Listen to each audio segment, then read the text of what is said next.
And welcome you all in this channel. तो बच्चों, आज की वीडियो में हम क्या करने वाले हैं? आज हम करने वाले हैं क्लास 5 का बहुत ही इंपॉर्टेंट ईवीएस का चैप्टर, दैट इज वाटर। तो चलो विदाउट डिले अपनी वीडियो को स्टार्ट करते हैं। We all love to play in the rain. हम सभी को जो है बारिश में खेलना बहुत पसंद होता है। Some of us like to jump in the puddles. अब कुछ को तो हमको पडल में कूदना, यानी कि खड्डे में, वो जो पानी भर जाता है ना, उसमें कूदना बहुत अच्छा लगता है। While some of us like to see our boats floating. और कुछ कुछ को हमें अच्छा लगता है कि हमने गड्ढे में क्या किया, अपनी बोट को छोड़ दिया, वो फ्लोट कर रही है, उसको देखना हमें बहुत अच्छा लगता है। अब हम बात करते हैं सोर्सेस ऑफ वाटर, जहाँ से हमारा मेन जो है कहना चाहिए चैप्टर शुरू हो रहा है कि भाई पानी के सोर्स क्या होते हैं। देखो, rain is the main source of water. ये क्वेश्चन तुमसे सीधा सीधा पूछा जा सकता है, what is the main source of water? So answer is rain. Rain is the main source of water. It is the purest form of natural water. अब rain जो है ना, सबसे ज़्यादा प्योर पानी यहीं आता है, प्योरेस्ट फॉर्म है नेचुरल वाटर का। Seas, oceans, rivers, lakes, ponds, springs और अदर सोर्सेज ऑफ वाटर, ये बाकी सारे दूसरे सोर्सेज हैं पानी के, जहाँ से हमें पानी मिल जाता है। सी का मतलब होता है समुद्र, ओशन मतलब महासागर, बड़ा वाला समुद्र जिसे हम कह सकते हैं। रिवर का मतलब नदी, लेक्स का मतलब झीलें, पॉन्ड का मतलब तालाब, स्प्रिंग का मतलब झरने। तो ये सारे के सारे जो हैं ये आपके सोर्सेज ऑफ वाटर है। लेकिन मेन सोर्स ऑफ वाटर क्या है हमारा? रेन। इन सब में भी तो रेन से ही पानी आता है ना बेसिकली। और रेन जो है बिल्कुल प्योरेस्ट फॉर्म है, मतलब बिल्कुल प्योर पानी होता है उसके अंदर। A lot of water goes into the soil. अब बहुत सारा पानी क्या होता है, जब बारिश गिरती है तो वो मिट्टी के अंदर गिर जाता है, बहुत सारा पानी। It is called underground water. जो पानी मिट्टी के अंदर रहता है, चला जाता है सीपेज हो के, वो अंडरग्राउंड वाटर कहलाता है। Springs are natural sources of underground water. जो स्प्रिंग होते हैं, जो झरने होते हैं, वो नेचुरल सोर्स के, मतलब इस अंडरग्राउंड वाटर का बिल्कुल नेचुरल सोर्स है, हम कह सकते हैं। बहुत ही ज़्यादा इंपॉर्टेंट है इनके लिए। इनसे पानी अंदर जाता रहता है। स्प्रिंग में पानी कहाँ था? बर्फ़ से पिघल के आ रहा है, उस पर पानी आ रहा है, फिर वो जब गिरता जा रहा है तो वो नीचे धरती के अंदर इकट्ठा होता जा रहा है। We dug Wales. वेल्स कैसे होते हैं? ये दिख रहा है तुमको, ये कुआं, इसी को वेल बोलते हैं। हम ऐसे कुएँ खोदते हैं, हम ट्यूबवेल्स खोदते हैं। डिग मीन्स खोदना, तो हम कुएँ खोदते हैं, ट्यूबवेल्स खोदते हैं। अब ट्यूबवेल कैसा होता है? कुआं तो तुमको दिखा रखा है। ट्यूबवेल में क्या होता है? कुछ नहीं, एक बहुत बड़ा सा ऐसे हौदी बनाते हैं, सीमेंट की गद्दा टाइप। एक बहुत बड़ा पाइप होता है जो ज़मीन के अंदर से पानी खींच रहा है, और यहाँ पर वो पानी ऐसे फेंक रहा है। अब इसमें से पूरा पानी गिर रहा है, पूरा पानी इकट्ठा हो रहा है। अब यही पानी ये लोग खेतों में डालेंगे, किसान लोग, वहाँ यूज़ किया जाएगा। और यहाँ पर समझो इसके आसपास एक मोटर रखी होगी, जिस मोटर से इसको चालू किया जाएगा। मोटर से चालू करेंगे, मोटर ये पानी खींचेगी और फिर पूरा पानी हौदी में भरेगा, हौदी से ये खेत में जाएगा। ये होता है ट्यूबवेल, ठीक है। आगे देखो, वेल समझते हो? कुआं। ये बहुत बहुत गहरा गड्ढा है, इसके अंदर पानी रहता है, अंडरग्राउंड वाटर कहना चाहिए, इसके अंदर रहता है। आगे हैंडपम्प की बात भी की गई है। हैंडपम्प कैसा होता है? हाथ से पंप करने वाला। यहाँ से आप करोगे तो ऐसे ऐसे ऐसे ऐसे करोगे तो हाथ से ये पानी खींचोगे आप, तो यहाँ से ये पानी जो है गिरेगा, यहाँ पे पॉकेट में आ रहा है पानी अब, ठीक है। तो hand pumps are also use to draw underground water. Hand pumps को भी हम यूज़ करते हैं अंडरग्राउंड वाटर को ड्रॉ करने के लिए। अब अगर हम ओल्डन डेज की बात करें, पुराने टाइम में, तो रूलर्स जो राजा हुआ करते थे, मेड वाटर टैंक्स, वो लोग वाटर टैंक्स बनवाते थे विद स्टेप्स। सीढ़ियाँ होती थी, जैसे आपका स्विमिंग पूल होता है। अब स्विमिंग पूल में क्या, अभी इतनी सीढ़ियाँ तो नहीं है, बट स्विमिंग पूल से तुम मतलब समझ पाओगे कि बेसिकली कैसा होता था। बहुत बड़ा गड्ढा है, खूब सारा पानी है, लेकिन उसमें सीढ़ियाँ होती थी दोनों साइड से, ऐसे सीढ़ियों से चारों साइड से भी काफ़ी बार देखी जाती थी, और उन सीढ़ियों की मदद से आदमी जो है वो उनके अंदर जाता था। पीपल यूज़ करते थे इन स्टेप्स को टू रीच द वाटर, पानी तक पहुंचने के लिए। दिस इज कॉल्ड बाउली, और हम इनको स्टेप वेल भी कहते थे, मतलब एक ऐसा कुआं जिसमें सीढ़ियाँ लगी हुई हैं। Baolis were a source of water, ये पानी का सोर्स होते थे, as well as a place होते थे जहाँ पे कम्युनिटी की एक्टिविटीज़ हुआ करती थी, लोग रिचुअल्स करते थे, पूजा पाठ करते थे, रिलीजियस सेरेमनीज हुआ करती थी। अब वेल्स विद वाटर स्टैंड्स। अब कुएं होते थे जिनके पास में वाटर का एक स्टैंड भी लगा रखा होता था, ठीक है। कुएं होते थे जिनमें पास में एक वाटर का स्टैंड होता था, और these were made by the Kings. इन्हें कौन बनाता था? राजा बनाता था। क्यों बनाता था? प्रोवाइड करने के लिए पानी को टू द थर्स्टी ट्रैवलर्स, जो भी प्यासे यात्री वहाँ से निकले, तो सभी को क्या है कि भाई पानी मिल जाए पीने के लिए। एंड दीज वर कॉल्ड, इनको हम प्याउस भी बोलते थे, offerings. Water is thirsty is a sacred duty, मतलब किसी प्यासे को पानी पिलाओगे तो क्या मिलता है? ये पवित्र काम है, ये एक बहुत अच्छा काम है, उसी को बोला गया सैक्रेड ड्यूटी है हमारी, ठीक है। यहाँ पे प्याऊ का फोटो है और ये स्टेप वेल का फोटो है, ठीक है। ये देख रहे हो सीढ़ियाँ यहाँ पे बनी हुई हैं। चलो आगे चलते हैं। इन आवर कंट्री, हमारे देश में, नाउ अ डेज, आजकल, we see pious on the road side temple. हम कहाँ देखते हैं इन्हें? रोड साइड टेम्पल्स में देखते हैं, मार्केट्स में देखते हैं। At some places earthen pots, यानी कि जो मिट्टी का घड़ा टाइप होता है वो फिल करके रखे हुए होते हैं विद वाटर।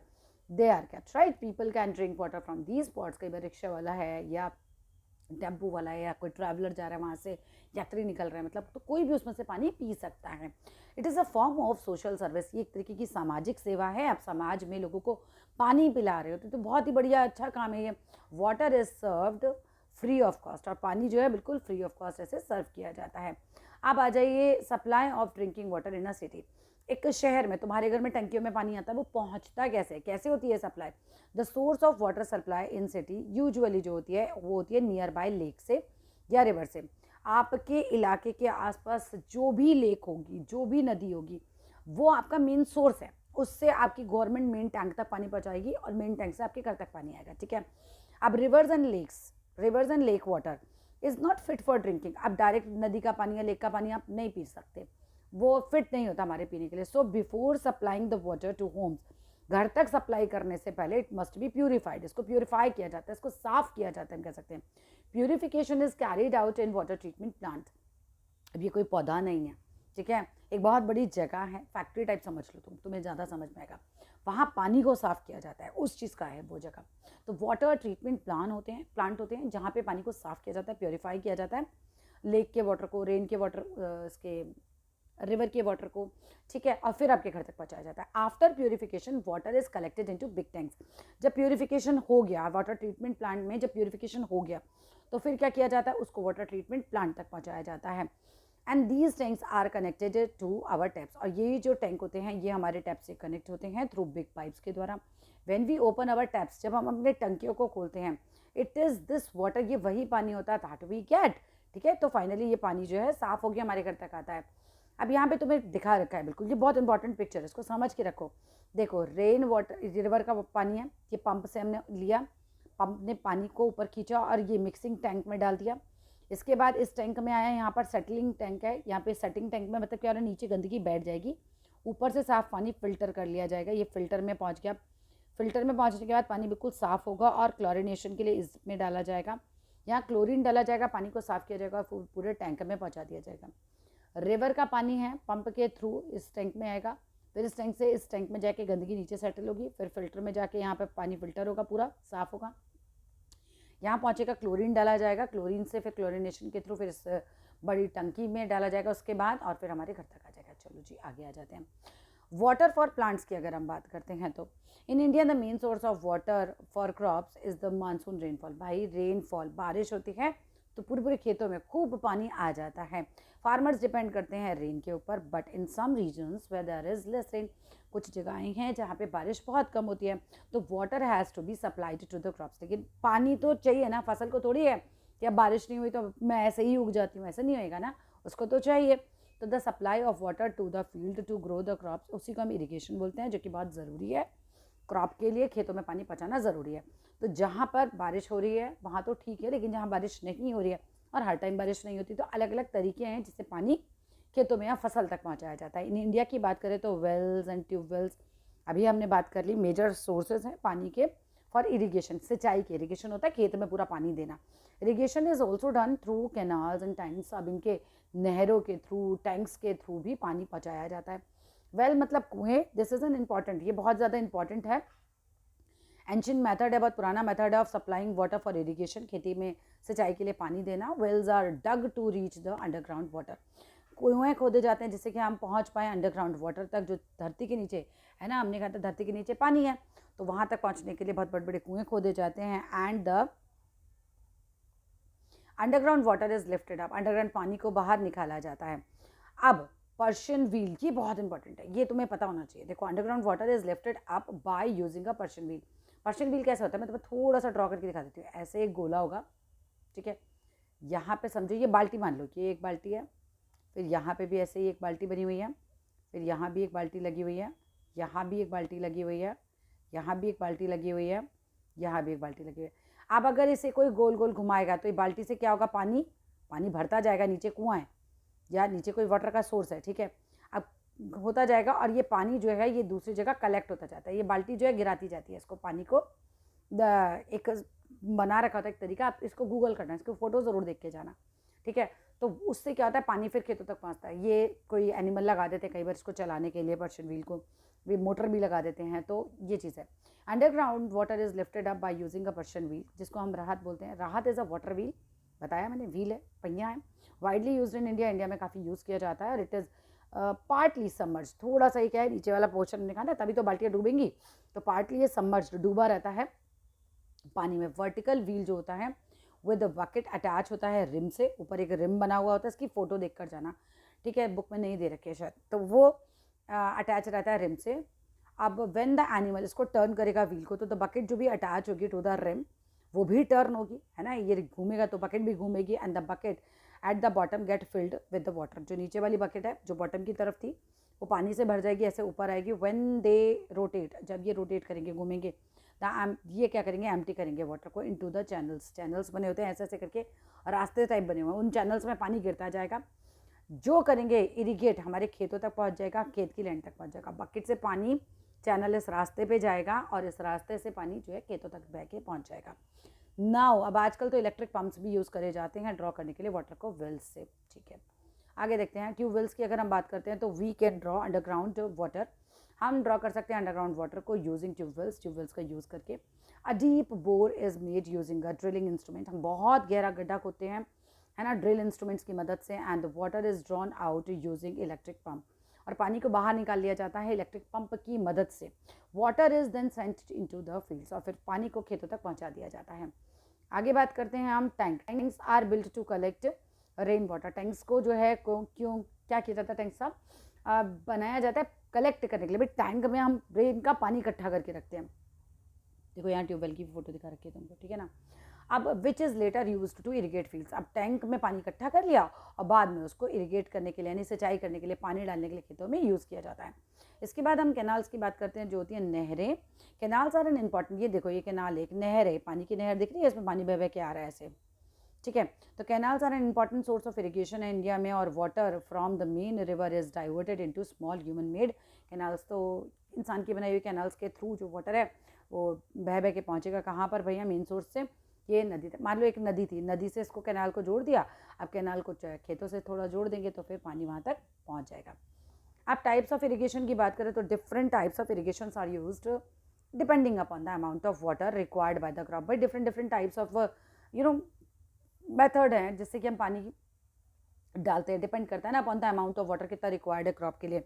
अब डिफरेंट क्रॉप्स जो है रिक्वायर करती हैं डिफरेंट अमाउंट ऑफ वाटर को at different stages of growth, है ना, अलग अलग स्टेजेस पे, जब वो कितना ग्रो कर रही हैं फिर कितना पानी चाहिए, मतलब छोटी है तो कम पानी चाहिए, फिर थोड़ी बड़ी हो गई तो थोड़ा और ज़्यादा पानी चाहिए, ऐसे। क्रॉप्स जैसे कि पैडी है, अब धान जैसे चावल है, ठीक है, तो पैडी मीन्स वही रॉ फॉर्म ऑफ चावल ही बोल सकते हो उसको, इसको बहुत ज़्यादा पानी चाहिए होता है, बहुत ज़्यादा इसको पानी चाहिए होता है, वाटर चाहिए होता है। वाइल बाजरा जो होता है बहुत कम पानी में हो जाता है, तुम्हें सब पता होना चाहिए, बिल्कुल एक एक इन्फॉर्मेशन चैप्टर की तुम्हें अच्छे से आनी चाहिए, तभी क्वेश्चन बनेगा तुम्हारा अच्छे से।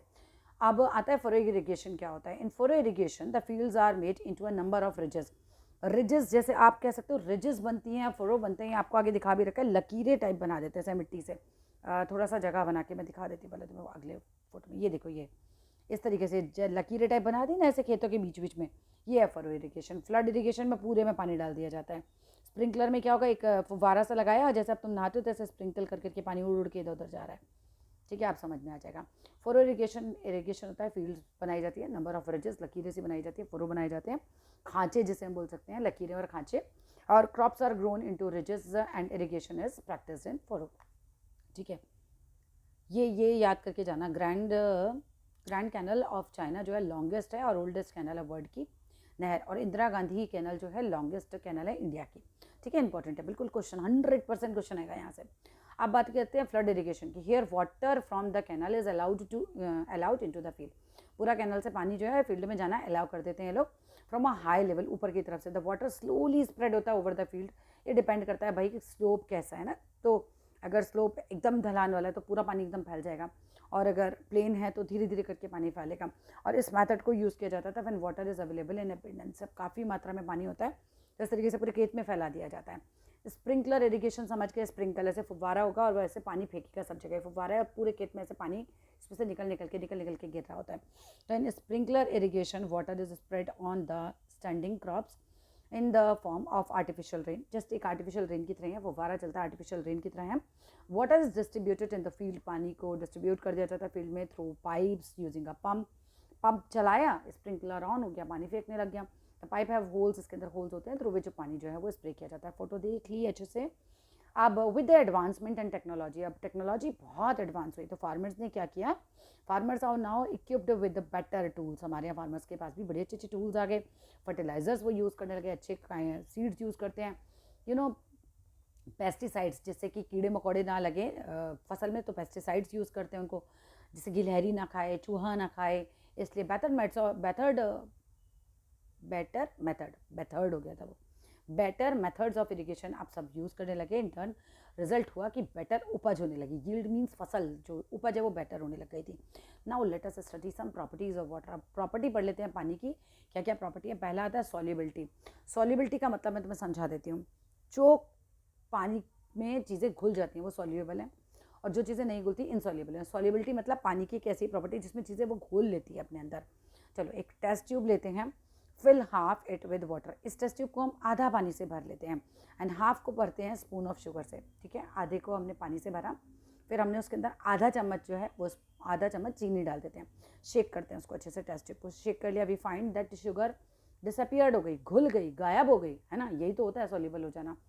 तो टेस्ट द वाटर, अब आप टेस्ट करो तो आपको मीठा लगेगा। क्यों मीठा लगेगा? क्योंकि चीनी घुल गई उसके अंदर, and this is because the sugar has dissolve in it, क्योंकि शुगर इसमें घुल गई है। सो वी से हम कहते हैं कि sugar is soluble in water, पानी में शुगर सॉल्युबल है, घुल जाती है।